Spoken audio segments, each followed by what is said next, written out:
પ્રભાસ પાટણના એક ભાઈ ઘેડ માધોપુર જાય છે. આગળ ચાલ્યા અને રસ્તામાં ગીર ખોરસા આવ્યું. આ વણકરભાઈની હાલત કેવી હતી એની શું વાત કરવી સાહેબ, કે ઉઘાડા પગ, ફાટેલા કપડા અને ગરીબાઈ હતી હો બાપ. ઘેડ માધોપુર જતા હતા અને એમાં ગીર ખોરસાના પાદરમાંથી નીકળ્યા અને તરસ લાગી. હવે ચાલીને જતા હતા અને બહુ તરસ લાગી હતી અને એમાં ગામના પાદરમાં બહેનો પાણી ભરતા હતા. સાહેબ, એમ કહેવાય કે આ બહેનો પાણી ભરતી હતી.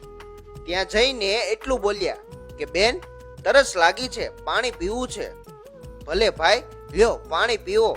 એટલે પેલા ભાઈએ પાણી પીવા ખોબો ધર્યો ને ત્યાં પેલા બહેને પાણી રેડતા પહેલા પૂછ્યું, ભાઈ ક્યાંથી આવો છો? એટલે કહ્યું કે બેન, પ્રભાસ પાટણથી આવું છું. એમ, ક્યાં જવું છે ભાઈ? ઘેડ માધોપુર જવા નીકળ્યો છું બેન. એમ, કઈ જ્ઞાતિ ભાઈ? વણકર છું બેન, વેજા વણવાનું કામ કરીએ છીએ. ભલે ભાઈ, અમને તો એમ. આટલું બોલીને પેલી બાઈ અટકી ગઈ અને એમ કહ્યું કે લ્યો પાણી પી લ્યો. બાઈ પાણી રેડવા જાય છે ત્યાં પેલા વણકરભાઈએ ખોબો લઈ લીધો અને પૂછ્યું કે કેમ બેન, અમને તો એમ એવું કહીને બોલતા બોલતા અટકી કેમ ગયા? એટલે બેન બોલ્યા કે ભાઈ, ઈ તો અમારી બાયુની વાતો હોય, એમાં તમે ના સમજો. ના બેન, તમે અમને તો એમ કીધું ને, એમાં કંઈક મર્મ પડ્યો છે બેન, તમારી વાતમાં કંઈક તો છે જ. એટલે કીધું કે બાપા, ખોટી થાવમાં પાણી પી લ્યો હવે. તો કે ના બેન, ખુલાસો કરો કે શું કેવું હતું. એટલે બહેનના પેટમાં જે વાત હતી એ બહાર કાઢી અને એમ કહ્યું કે ખોટું ના લગાડતા, પણ પ્રભાસ પાટણના ઠાકોરના બેન રૂપાલી બા અમારા ગીર ખોરાસામાં સાસરે છે અને એનું કોઈ મામેરું લઈને આવ્યા નથી. એ બાઈ બોલી કે પ્રભાસ પાટણથી એનું કોઈ મામેરું લઈને નથી આવ્યા અને સવારના રૂપાલી બા રડે છે, એમની આંખમાંથી આંસુડા નથી સુકાતા. એટલે અમને તો એમ કે તમે મામેરું લઈને આવ્યા હશો. અરે અમને તો એમ કે તમે મામેરું લઈને આવ્યા હશો.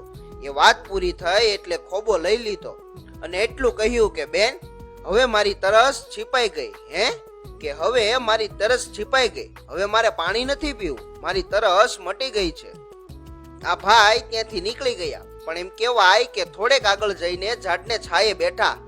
ઘડીક ઊભા થાય, વળી પાછા બેસી જાય. ક્યારેક બે ચાર ડગલા આગળ આવે અને વળી પાછા વળીને બેસી જાય. મનમાં કેટલાય વિચારો આવતા હતા કે શું કરવું. કારણ એક તો વણકર, નાના માણસ અને રાજનું મામેરું. વિચાર આવે કે મામેરું કરવું, પણ મનમાં એમ થાય કે રાજનું મામેરું હું કેમ પૂરું કરી શકું. અને સૌરાષ્ટ્રમાં તો કહેવત છે કે દીકરીના પિયરનું કૂતરું એ ક્યાંથી. હું તો માણસ છું બાપલિયા, એમ નામ તો કેમ જાવ હે? એમ કહેવાય કે હૈયું ફડફડ થાય અને મનમાં ને મનમાં મૂંઝાય કે હવે શું કરું. અને એમ કહેવાય કે ત્યારે ઉદરમાંથી અવાજ આવ્યો કે મૂંઝાતો નહીં, હું બેઠો છું. છાતી ગજગજ ફૂલી ઉઠી રાજીના રેડ થઈ ગયા અને ઊભી બજારે ચાલવા લાગ્યા હો બાપ. ચોકમાં જઈને પૂછ્યું કે દરબારગઢ ક્યાં છે? જો સામે દરવાજો દેખાય ને એ દરબારગઢ. એ જઈને આ ભાઈએ કહ્યું, જય માતાજી બધાને. એ જય માતાજી. એટલે બોલ્યા કે આમાં ગીર ખોરાસાના દરબાર કોણ? આ સામે બેઠા. આગળ વધ્યા અને બોલ્યા, બાપુ જય માતાજી. તો કે જય માતાજી. બોલો કેમ આવ્યા? હવે આગળ જે વાત થઈ ને એ ખાસ ધ્યાનથી સાંભળજો. ગીર ખોરાસાના દરબારને પ્રભાસ પાટણના વણકરભાઈએ એટલું કહ્યું કે બાપુ, અમારા પ્રભાસ પાટણમાં એક કલોયું મરણ થઈ ગયું છે. અમારા ઠાકોર સાહેબથી નીકળાય એમ નથી, એટલે મને મામેરું લઈને મોકલ્યો છે. એટલે દરબારમાં હાજર એક વ્યક્તિએ એટલું કહ્યું કે તો મામેરાની હેલું હાલી આવતી હશે. એટલે બોલ્યા કે મામેરાની હેલુમાં અમારા રૂપાલીબા નો સમાય. તો શું લાવ્યા છો મામેરામાં? એટલે બોલ્યા કે ઈશ્વરિયું અને કિંદરિયું બે ગામ આપ્યા છે. હે, કે ઈશ્વરિયું અને કિંદરિયું બે ગામ આપ્યા છે. એટલે એમાં દરબારમાંથી કોઈકે કહ્યું કે લેખી ખરું કાય? એટલે કહ્યું કે અમારા ઠાકોરને ખબર નહોતી કે જીવતા જાગતા માણસ કરતા કાગળની ચબરકીની વધારે કિંમત હશે અહીંયા. અરે તો હું બે આંકડા લખાવી લેત. આટલી વાત થઈ ત્યાં રૂપાલીબાને કોઈએ એમ કહ્યું કે તમારા ગામના એક વણકરભાઈ મામેરું લઈને આવ્યા છે. રૂપાલીબા મેળી ઉપરથી નીચે આવ્યા અને આવીને 10 આંગળીએ દુખડા લીધા હો. રૂપાલીબાએ આમ દુખડા લીધા અને પેલા ભાઈ રાજમાંથી બહાર નીકળ્યા. પછી તો એમ કહેવાય કે ઘેડ માધવપુર જવાનું પડતું મૂકીને પ્રભાસ પાટણ પાછા આવ્યા. ઘરે આવીને એટલું કહ્યું કે માં એ માં, એટલે અંદરથી અવાજ આવ્યો, બેટા તું આવી ગયો માધવપુરથી? એટલે કહ્યું કે ના માં, હું નથી ગયો માધવપુર. માધવપુર પહોંચ્યો જ નથી. ગીર ખોરાસાથી પાછો આવ્યો છું. કેમ દીકરા? એટલે કહ્યું કે માં, આપણા દરબાર સાહેબના બેન રૂપાલીબા ગીર ખોરાસા સાસરે છે ને? તો કે હા, એનું કોઈ મામેરું લઈને નથી ગયું. મને આ વાતની ખબર પડી ને એટલે મને એમ થયું કે દરબાર મને મારે કે જીવાડે, પણ એને પૂછ્યા વગર 2 ગામ મામેરામાં દઈને આવ્યો છું હું માં.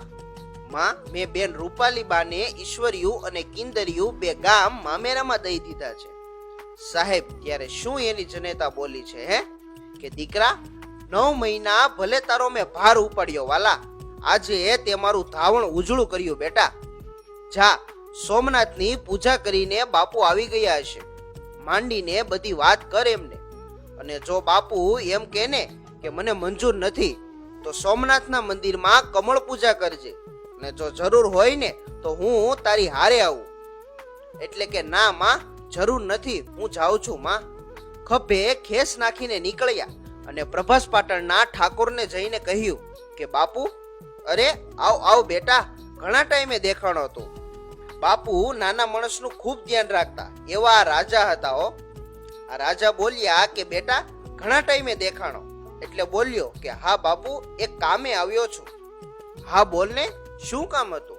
બાપુ તમે મારો કે જીવાડો એ તમારા હાથમાં છે. અરે પણ તું મને વાત તો કર બેટા.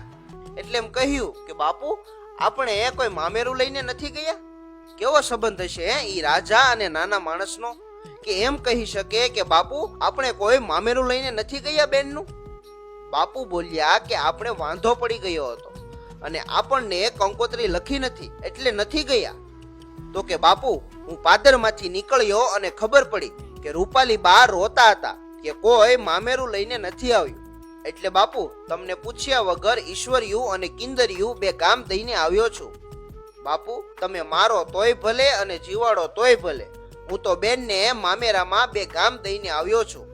અરે આ શું બોલે છે તું? મારવાનો ના હોય બેટા. 2 ગામ તે દીધા અને 4 ગામ હું તને આપું છું. સાહેબ એટલે કહેવાનો અર્થ એટલો કે તમે કોઈ પણ પરમાર્થનું કામ લઈને નીકળો ને એટલે તમારી શક્તિ જ્યાં પૂરી થાય ત્યાં ઈશ્વરની શક્તિ આવીને ઊભી રહે છે. વિડીયો વિશે તમારો અભિપ્રાય કોમેન્ટમાં જણાવો અને વિડીયો પસંદ આવ્યો હોય તો વિડીયોને લાઈક અને વધુમાં વધુ શેર કરો તથા અમારા ફેસબુક પેજને ફોલો કરો. ધન્યવાદ.